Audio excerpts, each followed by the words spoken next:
Hey everyone, what's going on? Jeff here from Films at Home, and today we're going to check out the most controversial horror movie of 2022 on 4K Blu-ray.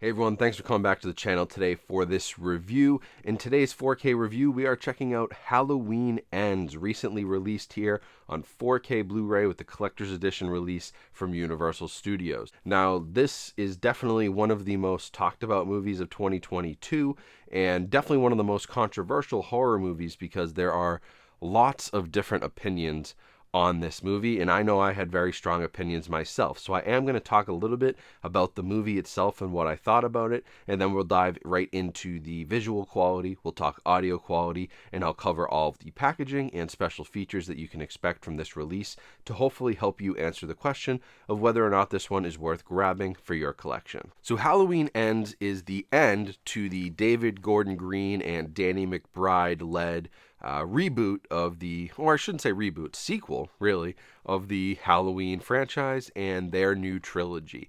So this movie picks up a few years after the events of Halloween Kills, which was a pretty intense movie with a lot of kills, a lot of gore. I mean, it lived up to its title, and that was a direct follow-up sequel to Halloween 2018, which I think I still rank as my second or third favorite Halloween movie of all time, right behind the original. Both of those movies I really enjoyed as a Halloween and Michael Myers fan, first and foremost. So in Halloween Ends, I was really looking forward to sort of this final showdown between Laurie Strode and Michael Myers and honestly the rest of the town, because they all got so heavily involved in Halloween Kills that I expected this one to just be a bloodbath that pretty much picked up, as we end Halloween Kills, Laurie's walking out of that hospital like she is ready to go fight a war.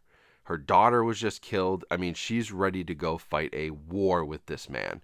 And then Halloween Ends opens, and we've jumped 4 years into the future, and she's like at home baking cookies. It just doesn't, that whole jump didn't make any sense to me. And I understand we got to tie things up here, and Laurie has to come to terms with her trauma and all of that. But like, how do you go from walking out of the hospital like you're ready to burn this town down, to kill this guy and end this fight, to 4 years later, you're just writing a book about your experiences and you've sort of just given that up, and you've just given up the fact that he's still out there. They don't know whether he's dead, alive. They have not caught him. They never caught him. He's in the world somewhere, and you're just like, oh yeah, after those first two movies where I was dead set on killing this guy, I'm just going to give it up and go bake cookies. It just doesn't make a whole lot of sense. Now, I can appreciate the narrative take that they had here with Corey and his character sort of becoming the villain and talking more about, how the town is really cursed. And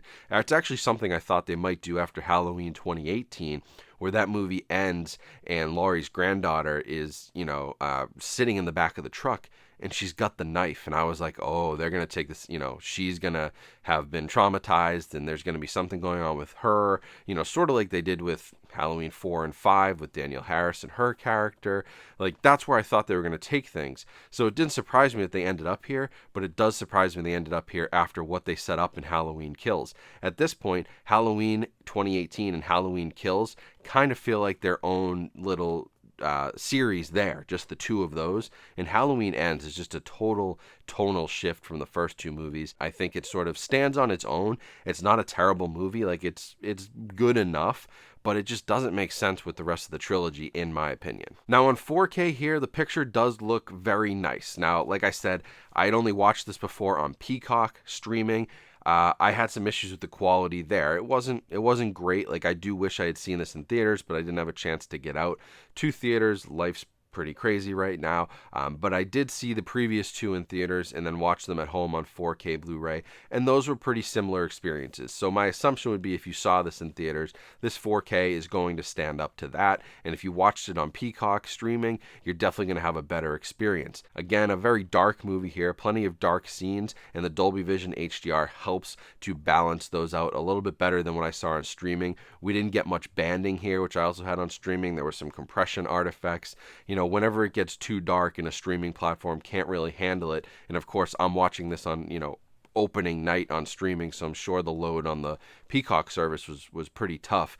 It just didn't look great. It was good enough. I had no issues. It was fine to watch. But watching again on the 4K, obviously it's a much more detailed picture with much better color. So I would recommend, if you've only seen this on Peacock, give it a rewatch on 4K Blu-ray, or at least your 1080p Blu-ray, because both of those will be better experiences than what Peacock gave us. This also does come with that Dolby Atmos audio track, another thing that streaming can't accurately replicate. So if you enjoyed that in theaters, you're going to get a much closer theatrical audio experience here with the Atmos.